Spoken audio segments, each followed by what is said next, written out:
You're listening to the Summer Series, the best of Business Essentials Daily. Today's episode is brought to you by Mazars. SoundCartel. Do you have doubts about the decisions you make? Are they enough to keep you awake at night, just adding to the usual stress and strain of running a business? From SoundCartel, I'm Nicole Goodman, and this is Business Essentials Daily.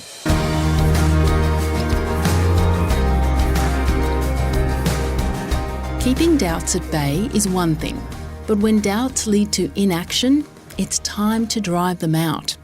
And that's where coach and keynote speaker Terry Barridge offers advice. He talks about such things to business audiences regularly. So Heather Dawson asks, does everyone have doubts about the decisions they make in business? I think the common mistake first up is to kick yourself in the backside because nobody wants to make a mistake, let's face it.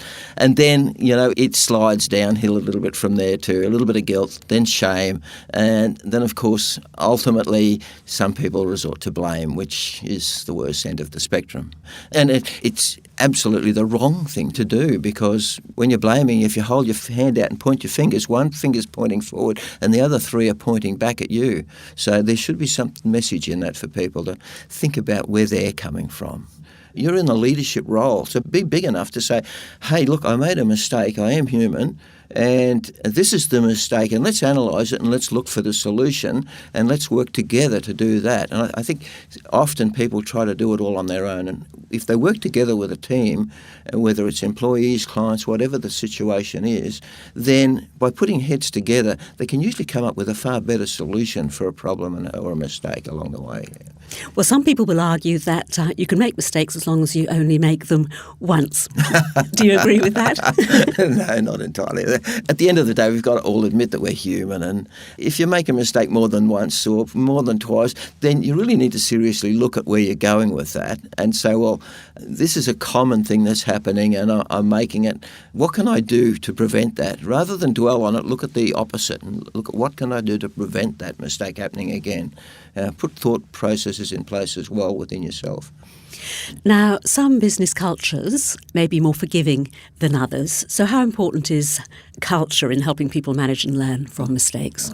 Tremendous. And for more than that, I think, a culture of people understanding the fact that mistakes do matter in more than one way. They can be a big problem, but at the same time, we can learn a lot from our mistakes.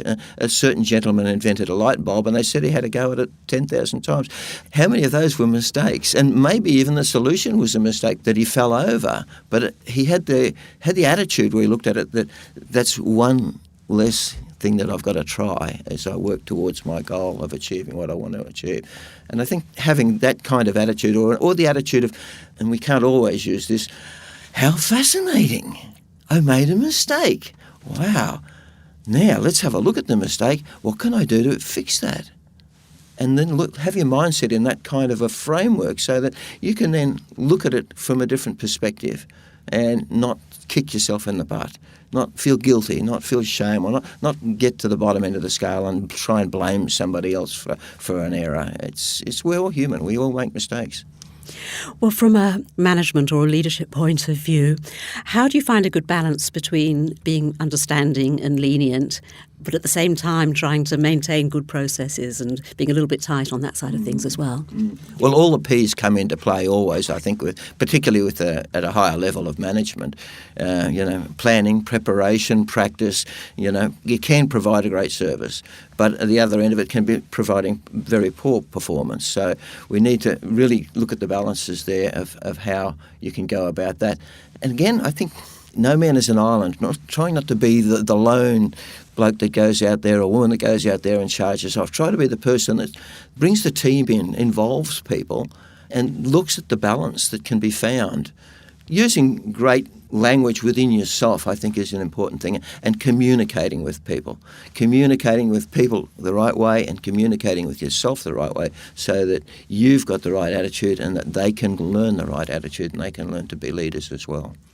So if you're the boss in a business and one of your employees makes a real clanger, really stuffs up, what should you do?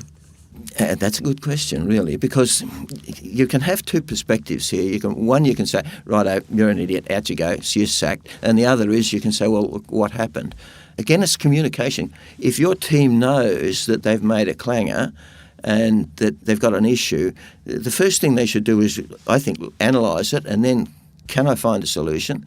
And can I go to the boss and say, I've made this error, but, this is a solution that I've thought about on analysing it. Bosses sit there all day long and they're bombarded with other people's problems, other people's mistakes on an ongoing basis. And at the end of the day, you look at what you've meant to have achieved for your day and you think, God, I'm going to have to work back 2 or 3 hours just to try and get near to what I wanted to achieve today. So if employees are communicated to and understand that the mistakes do matter, but don't just go and expect somebody else to do your thinking for you. Come into the office after you've had a think about it and offer a solution to your problem as well along the way. And discuss it so that you can come up with a brainstorm and maybe tweak that solution. Sometimes it's the little hinges that swing big doors. So from that boss's point of view, how can he or she ensure that their business is open to mistakes if they happen so that everybody can learn from them? Well, education and communication, I think, are just so vitally important, and keeping that door open, giving the people that are there, whether they're clients or staff or whoever, giving them the options and an open door so that they can come in and discuss issues with them so that you can overcome these before they become major mistakes and major issues. Okay, well, Terry, final question. Mistakes can be good for business. Yes or no? Yes or no. Absolutely. That's my answer. Yes or no. They can be fantastic for business. The light bulb incident, and there's lots of others. Walt Disney, there's so many great people in the world that have invented and done amazing things, and they've made a million mistakes along the way doing it. Michael Jordan said, you didn't see the number of times I took a shot at that basket. Just because I'm the highest scorer doesn't mean I probably threw the most number of balls to become the highest scorer. So it's a matter of, yes, it's good for business because people can learn and people are going to make mistakes and people are going to learn. It's just a matter of having the right attitude to it and having the right process in place so that the mistakes aren't too great. No, it's not good for business because you don't want people making silly mistakes continually and then feeling that they've got to blame somebody else or feel guilty about it or not to openly discuss it with you and have the mistake costing the business a lot of money and a lot of downtime and a lot of frustration and maybe losing a good employee that could otherwise have been great. So yes and no, it's absolutely right. That was Terry Barridge, communications coach at Speechmaster Academy.